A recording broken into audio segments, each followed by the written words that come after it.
Let's focus on logistics in Kenya. Container cargo traffic at East Africa's largest port continued to rise for the fifth year in a row in 2019, rising to over 1.4 million TEUs, or 20-foot container equivalents. You're going to hear that term a few times in the story. Now, barely 5 years ago, the Port of Mombasa was in a very different spot. It had handled just over 1 million containers in that particular year, and it was facing stiff potential competition from planned ports like Bagamoyo over in Tanzania. But that project is on ice for the time being. Transit cargo through the ports, though, tells a more interesting story. It was up in aggregate by about 3% to 9.2 million tons. But it's where it was going that was particularly interesting. So Uganda, for instance, and Tanzania, their share went up by over 5% year on year. Rwanda was in double digits, up 11%. But it was a DRC that was particularly interesting. Transit volumes there were up by over 25% in 2019. Now, the four-year forecast for the year is about 34 million tons of cargo. About 31.5 million had already gone through the port by the end of November.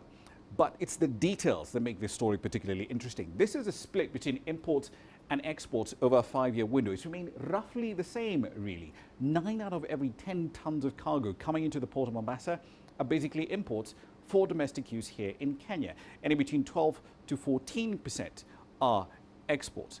Data from the Kenyan Port Authority also indicates that of the 1.4 million containers that move through the port in the data set that we have for 2019, at least a third of those are going back to the port completely empty. So that's an economic structure issue, a productivity issue as well. But how are these moving out of the port? Road haulage is still king. It accounts for an enormous fraction of how the cargo leaves the port of Mombasa as well. In 2018, about 2.9 million tons of cargo moved into and out of the port through the standard gauge rail line. That's a blue bar over here. That's roughly 10% of total cargo traffic for that year. 2019's traffic in the year to September was already higher, 3.3 million tons. But this has come at a cost. I'll address that in just a moment. Now, according to KPA, about 10 cargo trains are running along that near 500-kilometer line to move cargo into and out of the port. So at least on paper, so far, so good, right? Ship waiting times down 40% to about 6 hours. Turnaround time just over 3 days. Containers spend roughly 3 days at the port before they then head out. But this has all come at a cost. You see, the average cost of moving a ton of cargo through this rail line has gone up from about $8 or so in February 2018. It's more than tripled in that period of time to nearly $30 by the end of September last year.